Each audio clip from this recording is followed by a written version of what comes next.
Halo semua, selamat datang di pembahasan kita kali ini. Kita akan menyelami sebuah konsep yang seru banget, game edukasi. Yap, sebuah dunia di mana belajar itu bisa terasa sama asiknya kayak lagi main game. Coba deh kita renungin sebentar. Pernah ngerasain gak sih kalau disuruh belajar itu rasanya, aduh, berat banget. Tapi giliran main game, tahu-tahu udah pagi aja, waktu seolah-olah terbang. Pertanyaannya, emangnya bisa ya dua dunia yang kelihatannya beda banget ini digabungin? Oke, kita mulai dari yang paling dasar dulu ya. Apa sih sebenarnya yang bikin sebuah game edukasi itu jadi spesial?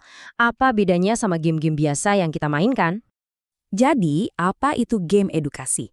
Gampangnya gini, ini adalah game yang dirancang dengan sebuah misi, bukan cuma buat senang-senang aja.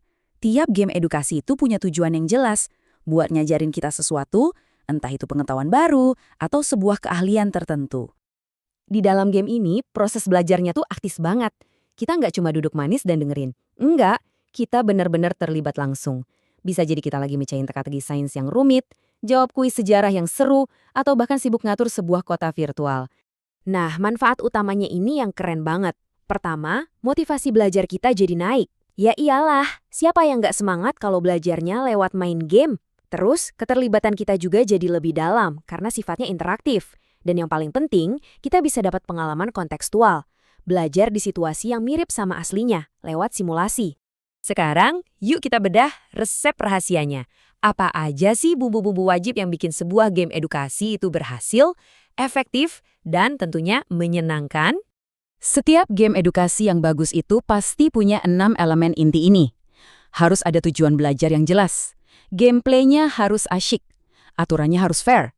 Tantangannya pas, nggak terlalu gampang, nggak terlalu susah. Terus, harus ada umpan balik atau feedback instan, jadi kita langsung tahu kalau salah. Dan terakhir, tentu aja, harus ada hadiah buat menghargai usaha kita. Nah, ini dia intinya. Kuncinya itu ada di gameplay. Tantangannya itu harus pas. Kalau terlalu gampang, kita jadi bosen. Kalau terlalu susah, kita bisa frustrasi dan akhirnya nyerah. Nah, di tengah-tengah itulah proses belajar yang paling efektif terjadi. Ini membawa kita ke sebuah tantangan yang, wah ini tantangan besar banget yang dihadapi semua pembuat game edukasi. Sebuah dilema yang harus mereka pecahkan. Inilah dilemanya, keseimbangan. Ini kayak main jungkat-jungkit.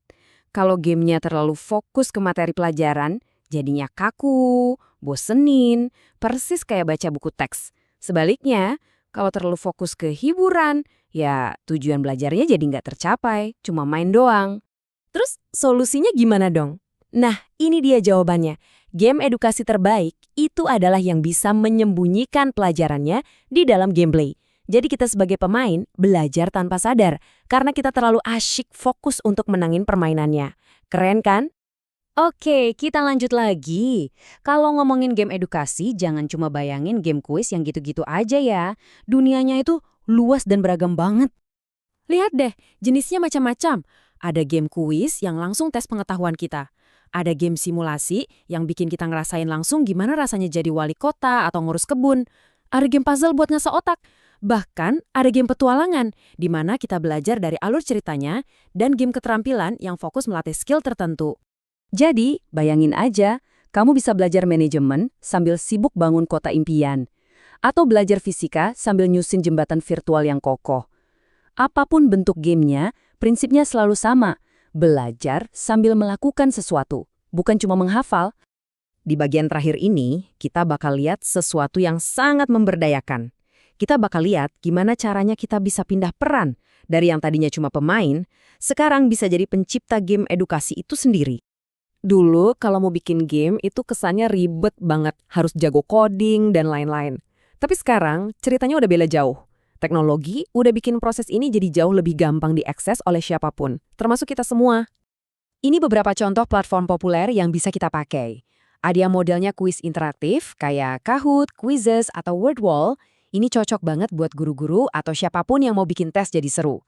Nah, kalau mau yang lebih kreatif lagi, ada platform kayak Scratch atau Roblox Studio yang memungkinkan kita membangun game dari nol dengan cara yang lebih visual dan intuitif. Jadi, intinya, alat-alat ini tuh benar-benar membuka pintu bagi lebih banyak orang untuk berkreasi. Guru bisa bikin materi ajar yang nggak ngebosenin, dan siapapun yang punya ide cemerlang bisa mewujudkannya jadi sebuah pengalaman belajar yang interaktif buat banyak orang. Oke, sebagai penutup, aku mau ninggalin satu pertanyaan buat kamu. Dengan semua kemungkinan yang ada sekarang, coba deh bayangin, kalau kamu punya kesempatan buat bikin satu game edukasi, kamu mau bikin game tentang apa? Masalah apa di dunia ini yang pengen kamu bantu selesaikan lewat kekuatan sebuah permainan? Coba deh dipikirin.